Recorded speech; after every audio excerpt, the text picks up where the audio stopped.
The majority of the people watching this video are not going to be my usual audience. It's largely going to be Liverpool fans who want to watch a Newcastle fan hating his life as his team's getting battered by their team, and that will come up later in the video. But first of all, before I put that footage on, I want to address the Newcastle fans of my usual audience that are watching this video, which I can't imagine there's going to be too many of them. If you are watching this video and you are from my usual audience, you are a Newcastle fan, let me know in the comments, because I really appreciate you for watching this, because I don't expect many of you to be watching this video. So yeah, I really appreciate you. Although I would say for any Newcastle fans watching the second half of the match reaction footage, like, I think a lot of the fan base are going to resonate with the way that I'm reacting in that second half. And it's not something that's just kind of like been happening this game. It's something that's been happening for a long time. So yeah, if you're a Newcastle fan and you are watching this video, which I'm very surprised by, and I appreciate you for watching it, but yeah, I really think you're gonna kind of resonate with that second half. But for the Liverpool fans, the ones that are here, that most of the people that are probably going to be watching this video, I'm just going to get straight into the match reaction footage. I'm not going to talk about Newcastle because that's what you're here for. So I'm just, here you go, here it is.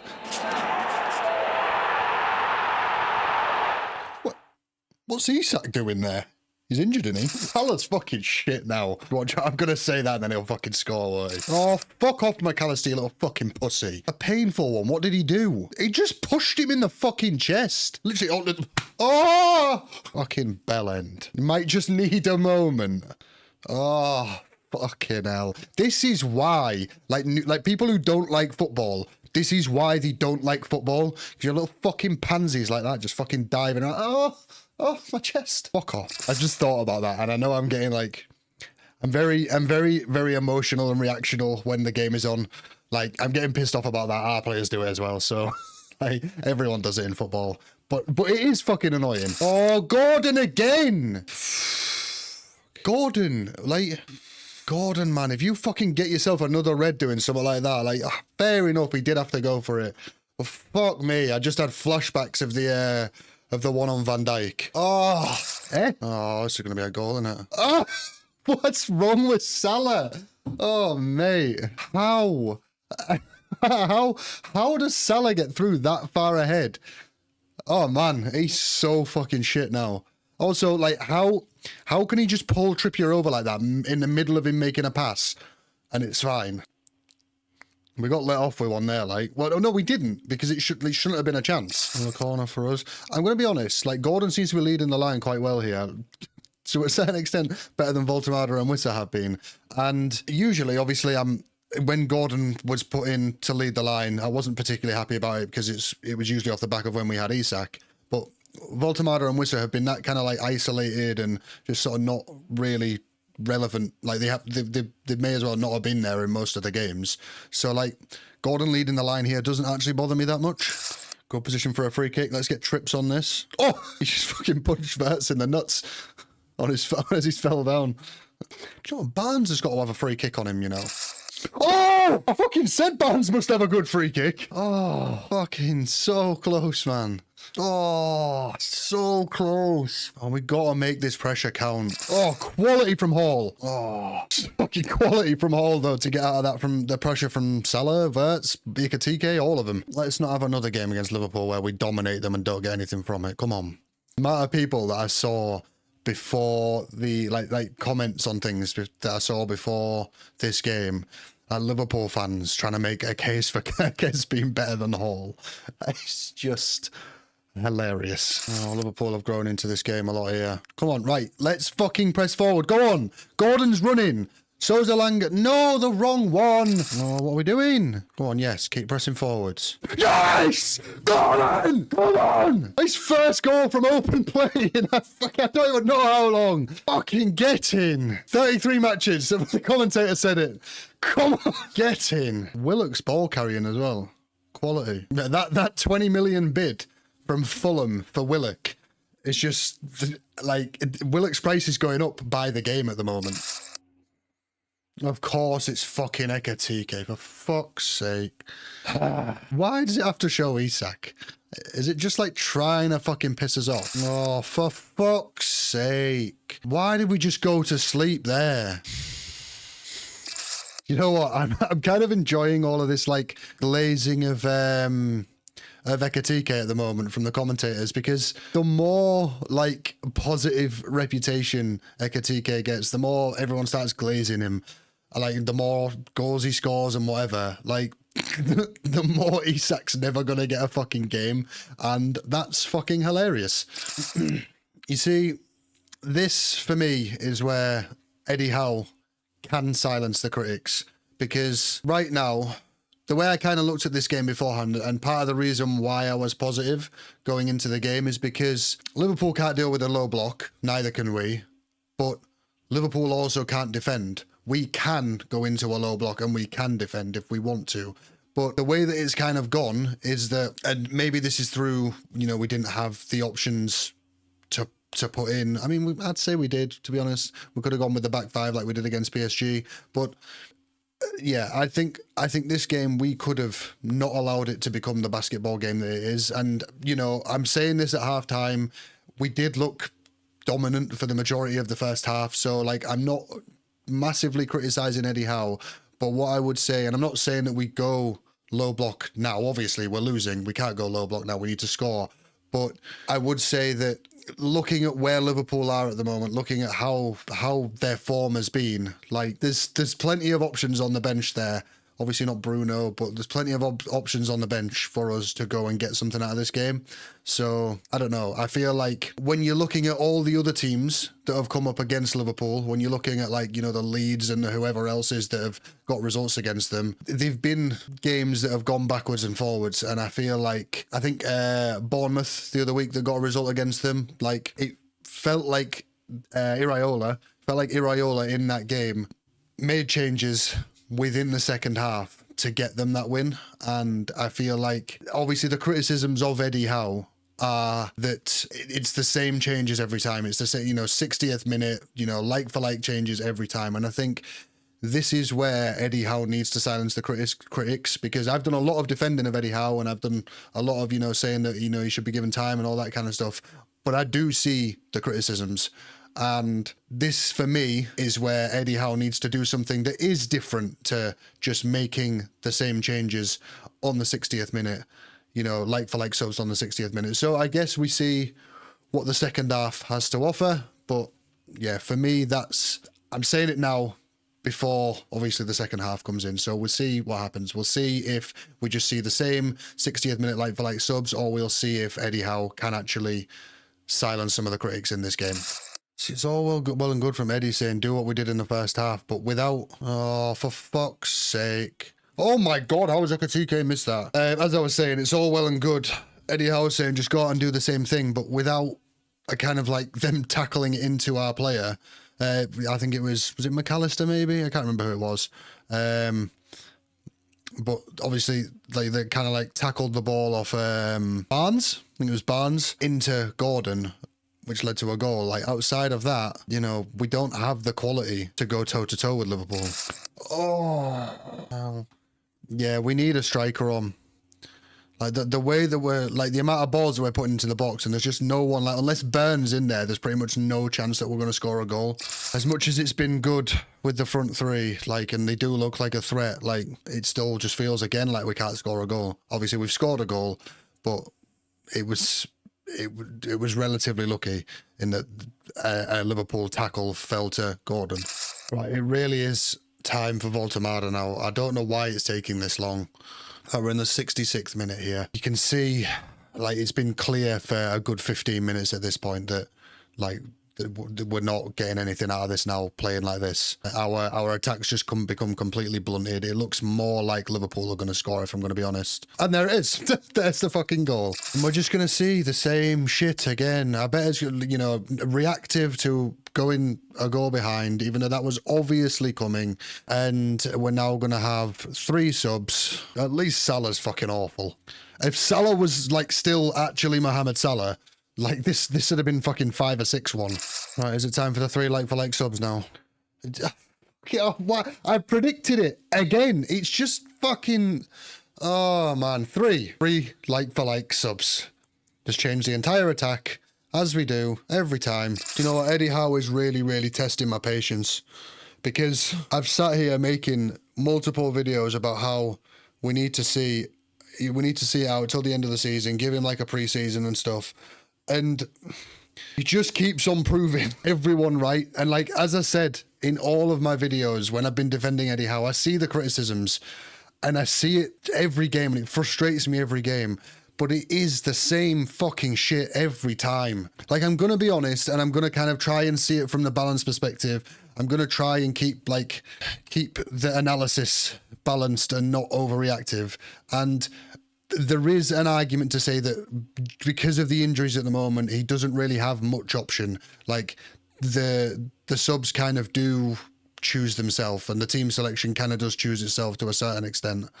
The positive here is that it isn't a full, for the first time, we aren't seeing fully like for like. So we are taking off, I don't know who we're taking off here. We're taking off one winger, one midfielder, and who else?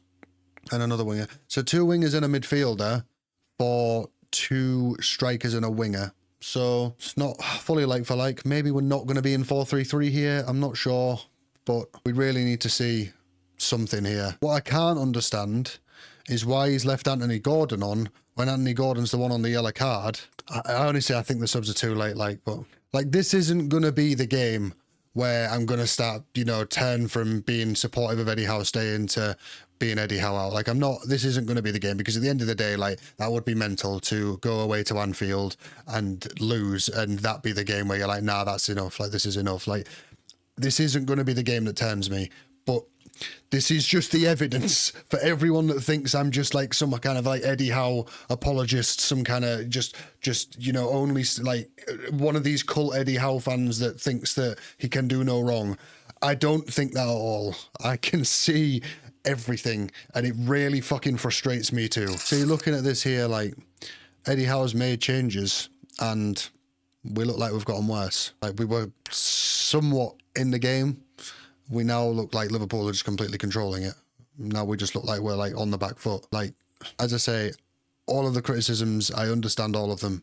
I understand that, Eddie can't seem to change anything in game. I understand that, it's always the same for like subs. I understand that, a lot of the time the initial team selection isn't particularly the best. I understand that there's no, as people say, plan B.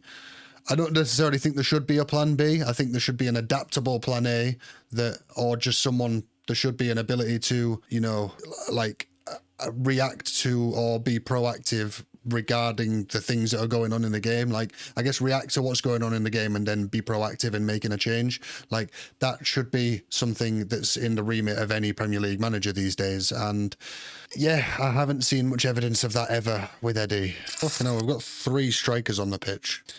I tell you what, if we get a result from this game now with that many changes being made, I have to give some credit to Eddie Howe. So these aren't all like-for-like changes. He's actually, doing some mad shit. Got with Eddie Howe and he said, wow, fuck off, Isaac, you're a daft cunt now. Oh, fucking hell, man. Oh, I don't even know what to say about any of this. Do you know what? The game was fucking gone completely. I'm kind of happy for Konate in that scenario. You know what? In the circumstances, there's so much of that game that's fucked me off. But at least coming out of it, that Konate goal is kind of just I feel like that's shaped the narrative of the game for me now. And I'm kind of just fuck it, just forget about that game. And obviously, it's nice that Konate got a goal on, just after, obviously, what happened midweek. Obviously, there's some things that are bigger than football. And also, I just want to forget about the fucking game. So I'm kind of glad that has kind of taken over the narrative there. Now, I don't really have much to say on the game, honestly, because why would I? I said most of what I needed to say, I think, during the game. One thing that I didn't really speak too much about during the game that I do want to speak about was Isak's reaction to the first goal, I think it was. Obviously, the camera was put on him with a smug little look on his fucking face, which honestly, he's got a smug look on his face, but I've got a smug look on my face in return, because realistically, the more goals Ekitiké keeps on scoring, as I said during the game, the less chance Isak ever has of when Isak left us, he was considered by, you know, at least Newcastle fans, but also he was starting to be considered by many other Premier League fans as one of the best strikers in the world.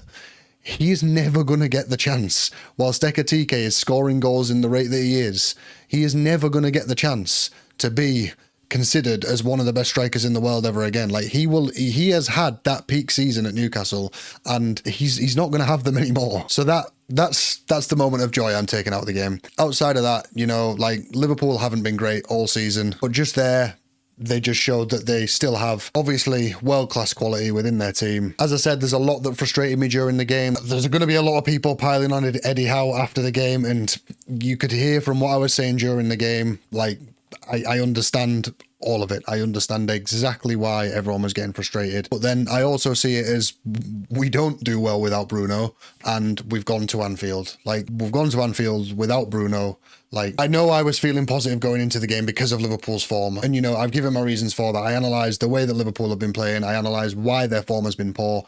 And again, we just, you know, we go from giving such an incredible performance against PSG to that. Like, we go to Liverpool and we started off pretty well, and we couldn't keep that going. I think one of the main takeaways I've taken from it, and it's a very, very worrying takeaway, is that a lot of people have criticised Eddie Howe's attacking tactics. And when I look at how we looked in the start of the game there, we looked good when we had three wingers playing in the attack. But the problem is none of them were a striker. So we didn't have a focal point of the attack. And it seems that because of potentially some fans are right about the lack of attacking tactics from Eddie Howe, because of that lack of attacking tactics, it seems very much like we essentially need three midfielders and three like wingers, basically, or three kind of like we essentially need 12 players on the pitch for us to actually look like a threat at the moment. Like, we need obviously our back four. We need, obviously, we've got the flat three in midfield. For us to look like we can compete on a pitch with a team like Liverpool, we need your wingers and a 10, and then we need a striker. So you had your flat three. As soon as you took off, you know, one of them front three to accommodate having a striker on or having the two strikers on that we put on, as soon as you take them off, then we just look like we don't look like we can string, you know, any passes together in an attack. Like, we don't look creative whatsoever. You know, it goes from creative, free-flowing football to you put the focal point on and the creativity just dies. And there's probably going to be a lot of Liverpool fans watching this, so I think I've tried to be relatively respectful, you know, in defeat. I've tried to not be too much of a sore loser. I've tried to and give Liverpool a level of credit where it's due, and also I've tried to be respectful of, obviously, you know, what happened with Konate and, you know, Konate scoring, and that does obviously go above football. So I've tried to sort of keep a level of class involved for the Liverpool fans that are going to be inevitably watching, because obviously with everything that happened in the summer, there's sort of like a level of, not like a rivalry as such there, because obviously like Sunderland are our rivals, Man United are their rivals, and obviously Everton as well. But like there's been, I guess, a sort of level of like heatedness there. So yeah, there'll be a lot of Liverpool fans watching and taking joy out of this. So, as I said, I've tried to have a level of class in there, but also I just need to finish it on the reminder of the fact that Willock has more Champions League goals this season than Isak. So let me just have a little win there, right? Joe Willock has more Champions League goals than a £150 million striker. You can have your 4-1 win. I will take that little win that I've just taken at the end there. Now, moving on, obviously, we've got Man City midweek in the Cup. I'm going to just keep this video short and just about the Liverpool game. If I manage to get a video posted before the Man City game, then that'll be my kind of preview, I guess, of the Man City game. But yeah, I don't know. Maybe we can take some kind of like solace from the fact that we're playing Man City midweek, and maybe we're resting ourselves because we need to go and overturn a 2-0 deficit away at the Etihad. Maybe that's what we're doing. Or yeah, it's not, is it? Let's be real, it's not. That's not what happened. We went all out and we just got battered. So Man City midweek, there'll be a video about that at some point. Thanks for watching. See you on the next one. I'm not going to say I hope you've enjoyed the video. See you on the next one.